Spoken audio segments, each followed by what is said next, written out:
ये विस्मृति बहुत खतरनाक है। इसी विस्मृति के परिणाम स्वरूप कई बार आपने अपने जीवन में महसूस किया होगा, जहां ब्रेक लगानी हो वहां एक्सीलेटर दबाया होगा, और जहां एक्सीलेटर दबाना हो वहां ब्रेक लगाया होगा, आपकी गाड़ी गर्त में गिर गई होगी, है ना। हमें इस बात का पूरा ख्याल रखना है, कहां ब्रेक लगाना है और कहां एक्सीलेटर दबाना है, कहां गति पकड़नी है, कहां थमना है। ये चारों प्रवृत्तियां यदि तुम्हारे अंदर है, चारों में एक भी है, तो समझना मेरा स्थान आलसियों में है। कहाँ है ना।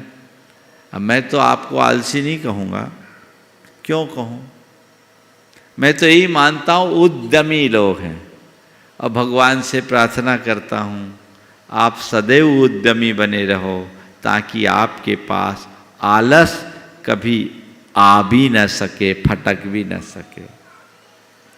अब आलस का कारण क्या है? सबसे पहला कारण अनियमित दिनचर्या।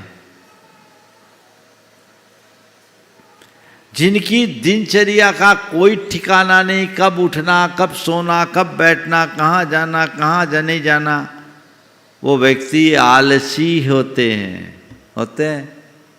नियमित दिनचर्या बनाइए, सोने उठने का समय सही रखिए, खाने पीने का समय सही रखिए, हर काम का समय ठीक रखिए।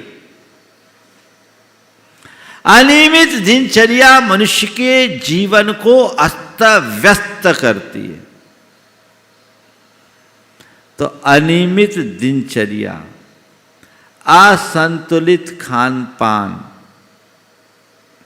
लक्ष्य विहीनता और कार्यों में अरुचि, ये चार ऐसे कारण हैं जिससे आलस बढ़ता है। दिनचर्या नियमित रखिए पहली बात, और खान पान ठीक रखिए। जो व्यक्ति ज़्यादा गरिष्ठ भोजन करते, तामसी भोजन करते, उसको आलस आएगा ही। भोजन ऐसा करो जिसे पचाने में शरीर को ताकत न लगे। अगर पेट में भोजन जाने के बाद पेट में वजन पड़ रहा है, तो समझना हम गलत भोजन कर रहे हैं। पेट में भोजन जाए और तुम्हें लगे भी नहीं कि पेट में कुछ है, तो सही भोजन है। लेकिन आज के लोगों का खान पान बड़ा गड़बड़ है, तो फिर खाते हैं और पसरते हैं। अपने कार्य करने में वो पूरी तरह सक्षम नहीं हो पाते। संतुलित भोजन, फिर लक्ष्य विहीनता।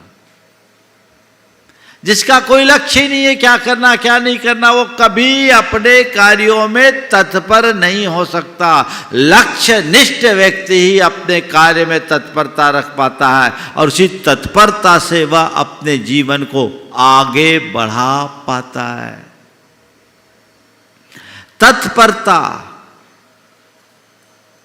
हम लक्ष्य विहीनता से हटे, हमें जो करना है पूरी तत्परता से करें। मुझे पढ़ना है, पढ़ना है, पढ़ना है, पढ़ना है, तो पढ़ने का लक्ष्य बनाएं।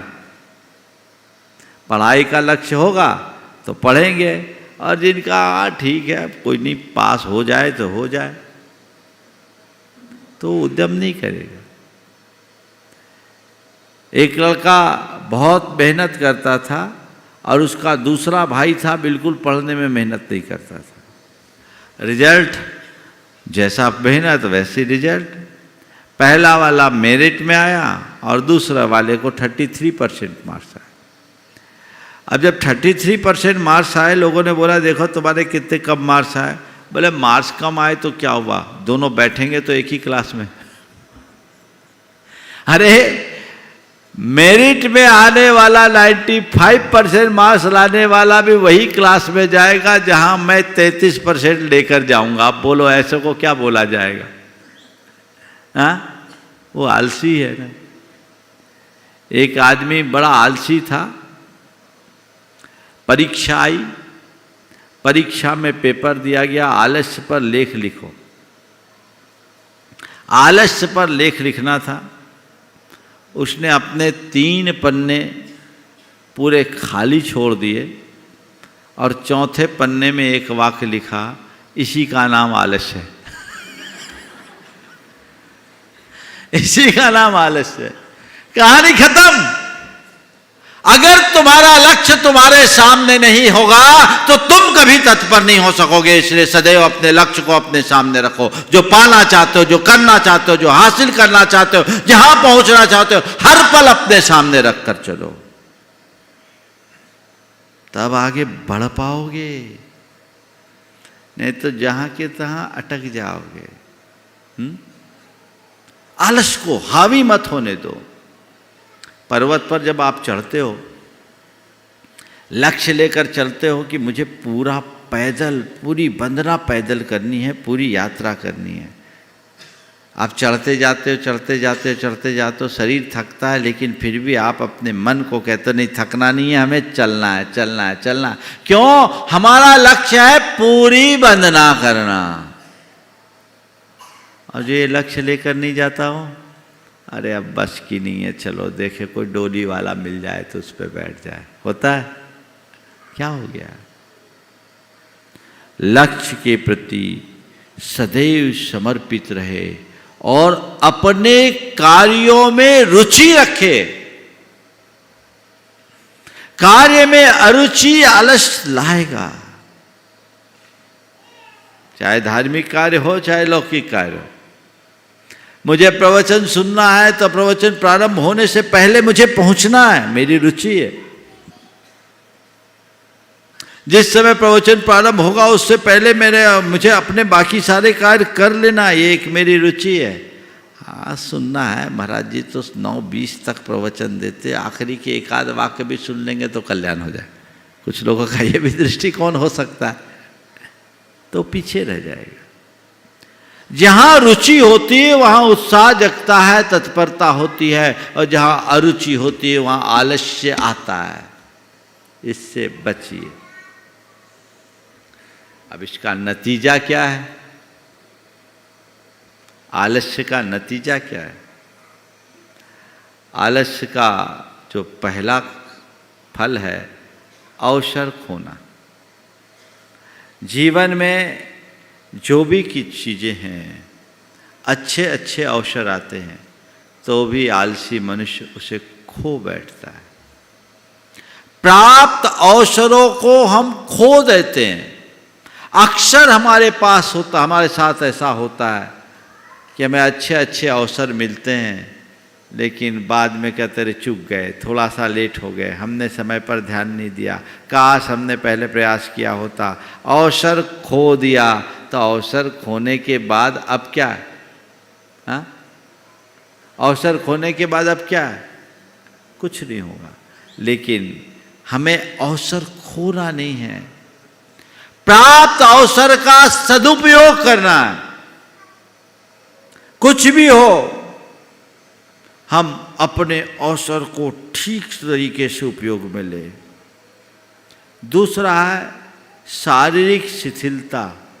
जो आलसी होते हैं ना, उनका शरीर बड़ा शिथिल हो जाता है, बीमारियां घर कर जाती है, वो अपने शरीर का सही तरीके से उपयोग नहीं कर पाते।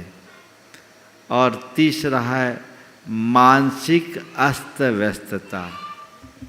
वो थक जाएगा शारीरिक और मानसिक रूप से। ऐसा व्यक्ति जल्दी काम नहीं कर पाता, उसके जीवन में ये सारी दुर्बलताएं घर कर जाती है और जीवन को जिस तरीके से आगे बढ़ाना चाहिए वो नहीं बढ़ा पाता। हर बात को बस टाल मटोल करने की प्रवृत्ति उसकी बच जाती है। शरीर और मन से वो व्यक्ति सक्षम नहीं हो पाता। इनसे अपने आप को बचाएं कैसे? सबसे महत्वपूर्ण बात तो ये है। आलस से बचना चाहते हो, लक्ष्य के प्रति समर्पण रखो। जब तक मनुष्य अपने लक्ष्य को अपने सामने नहीं रखता तब तक उसके पुरुषार्थ के प्रति वो उत्साह भी नहीं जगता। जो मेरा लक्ष्य है वो मुझे करना है, करना ही है, करके दम लेना है, आलस नहीं आएगा। आप लोग ज्यादातर लोगों का कोई ठोस लक्ष्य ही नहीं होता, वो निरुद्देश्य जीवन जीते हैं, और जो निरुद्देश्य जीवन जीते हैं वो यूं ही अटक जाते हैं। पर जिनका कोई बृहद लक्ष्य होता है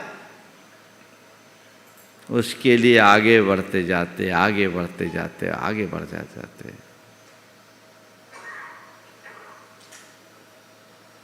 हमारे यहाँ तो हमें संदेश दिया जाता है, उद्दिष्ट जागृत मां प्रमादय। उठो जागो, एक पल को प्रमाद मत करो, क्योंकि तुम्हारा एक पल का प्रमाद तुम्हें अनंत भव पीछे ले जा सकता है। इसलिए रुकना नहीं है, चलना है, थमना नहीं है, बढ़ना है। चरे वेती चरे वेती चरे वेती की उक्ति को चरितार्थ करो। चलते चले जाना है, चलते चले जाना है, चलते चले जाना है, रुकना नहीं है, लक्ष्य सामने हो। दूसरा है समय का प्रबंधन और प्राथमिकताओं का निर्धारण। आप अपने समय को मैनेज करना सीखिए, फालतू कार्यों में अपना समय गंवाने से बचिए और अपनी प्राथमिकताएं सुनिश्चित कीजिए कि मेरी प्राथमिकता क्या है, और जो मेरी प्राथमिकता है, जो मेरी प्रायोरिटीज में है, उसे मुझे प्रमुखता से करना है। करना नहीं, पूरा करना है, करके रहना है। यदि ये आप करेंगे तो आपको कहीं कठिनाई नहीं होगी। आजकल ज़्यादातर लोग हैं ना, उनकी प्राथमिकताएं नहीं होती, समय का प्रबंधन भी नहीं होता। आपके उदाहरण के लिए दे रहा हूं, आप लोगों के अनुभव में भी होगा। मंदिर आए हैं आप पूजा करने के लिए, पूजन करने के लिए मंदिर आए, दरवाजे पे कोई मिल गया, आप उससे बातों में लग गए। 20-25 मिनट आपने उनके साथ बिता दिया। अब आप मंदिर में गए हैं, लेकर के आपके पास कुल आधा घंटे का समय था, उसी में आपको अपना पूजा पाठ करना था, पर 25 मिनट तो महान भाव ने खा लिया। अब मंदिर में जब पूजा करोगे तो हड़बड़ी होगी कि नहीं, आलस भी आएगा कि नहीं, और पूजा धरी रह गई कि नहीं, हो गया। ऐसा कई बार अनुभव में आया होगा। सामायिक करने का समय है और कोई दूसरा आ गया, उससे लग गए, हम दूसरे काम में लग गए। अब फिर जब सामायिक करोगे तो झपकी आएगी कि नहीं। जो काम जिस समय पर करने योग्य हो उसे उसी समय पर करो। सोने के समय जागो और जागने के समय सो तो क्या होगा। कभी ऐसा मत करिए। समय को मैनेज करना सीखिए, समय का प्रबंधन सीखिए, अपनी प्राथमिकताओं को सुनिश्चित कीजिए, निर्धारित कीजिए। जो मुझे करना है प्राथमिकता के स्तर पर उनको करिए, और जो चीज़ें गौण हैं उनको नज़रअंदाज करना शुरू कर दीजिए। फिर आपके ऊपर ये आलस कभी हावी नहीं होगा, क्योंकि आपकी प्राथमिकता आपको तत्पर बनाएगी और आप अपने कार्यों को संपन्न करने में सक्षम होंगे। तो लक्ष्य के प्रति समर्पण, समय का प्रबंधन और प्राथमिकताओं का निर्धारण। तीसरा है संकल्प। जो करना है ठान लो, दृढ़ प्रतिज्ञा बन जाओ। संकल्प निष्ठ होकर के काम करोगे तो आलस पास नहीं आएगा। संकल्प मनुष्य को उत्साह देता है और उसी के बल पर सिद्धि होती है। लगातार करना है करना है करना है तो करना ही है। इतना काम करना है तो करना ही है। इसकी तरफ हमारी दृष्टि होनी चाहिए, इधर उधर देखना भी नहीं। तो जिन कार्यों के प्रति मन आलसी बनता है, अलसाता है, उन कार्यों के लिए आप बिल्कुल तय कर लीजिए कि मुझे ये करना ही है। संकल्पित हो जाइए, अपने संकल्प के प्रति समर्पित हो जाइए, वो आलस हावी नहीं होगा। और आलस से बचने का चौथा उपाय नियमित योगाभ्यास और संतुलित खान पान। नियमित योगाभ्यास और संतुलित खान पान। नियमित योग कीजिए, शरीर को थोड़ा आप चलिए फिरिए, घूमने जाइए। और शरीर अगर आप ठीक रखना चाहते हैं तो योगाभ्यास करना चाहिए। शारीरिक योग से हमारे शरीर के एक एक अंग प्रत्यंग अपना ठीक काम करते हैं, और नहीं तो खिलाते पिलाते जाओ और शरीर को आप थोड़ी मेहनत न दो तो मामला गड़बड़ हो जाता है। आजकल की जो जीवन शैली है वो कुर्सी पर बैठ करके ही काम करने की है। मेंटली तो लोग खूब कर लेते हैं लेकिन फिजिकली कुछ वर्क नहीं होता।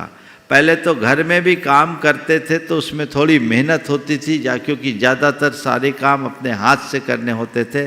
अब तो सब चीज़ें ऑटोमेटिक होने लगी है, आपका श्रम घट गया है। और जब श्रम घटने लगता है तो शरीर पर चर्बी चढ़ने लगती है, वो हमें आलस देता है। योगाभ्यास कीजिए, आदत डालिए। हम शरीर का थोड़ा योग तो करें। हमारे गुरुदेव कहते हैं, आसन बोलते योगासन को, तो वो कहते हैं असन का भाव आसन है। असन यानी भोजन। अब संस्कृत में जब हम किसी शब्द से दूसरा शब्द बढ़ाते हैं तो असन का भाव आसन, असन शब्द से ही आसन बन गया। तो असन का भाव आसन बोलते हैं वो, यानी तुमने भोजन किया है तो आसन भी लगाओ। दुरुस्त बनो। मैं ऐसे अनेक लोगों को जानता हूं जो 95-98 वर्ष के हो गए, लेकिन उनको देख के आप कहोगे नहीं कि इनकी इतनी उम्र है। कारण नियमित खान पान और नियमित योगाभ्यास। आप लोग करते हो कब? जब 45-50 के हो जाते हो और 10-5 बीमारियां हावी हो जाती, तब आप किसी भी पार्क में मॉर्निंग वॉकर्स के समूह को देखोगे तो उसमें युवा नहीं मिलेगा, सब प्रौढ़ और बुजुर्ग ही मिलेंगे जिनकी गाड़ी दचके खा के आई। अरे पहले से इस गाड़ी को मेंटेन करते तो ये नौबत ही क्यों आती? दवाई खाने की भी नौबत नहीं आती। खान पान भी संतुलित लो, भोजन को औषधि मान कर लो तो औषधि खाने की जरूरत नहीं होगी। औषधि के समान भोजन लो। सही भोजन लोगे, सादा भोजन लोगे, वो शरीर को लगेगा और उससे तुम्हारा जीवन संवरेगा, सुधरेगा। आलस्य तुम्हारे पास कहीं से नहीं आ सकेगा।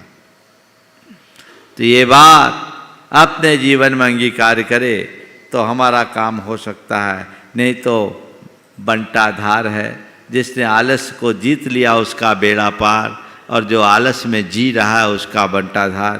कितनी बड़ी बात लिखी है। राज कृपा भी हो तो भी आलसी की उन्नति संभव नहीं है।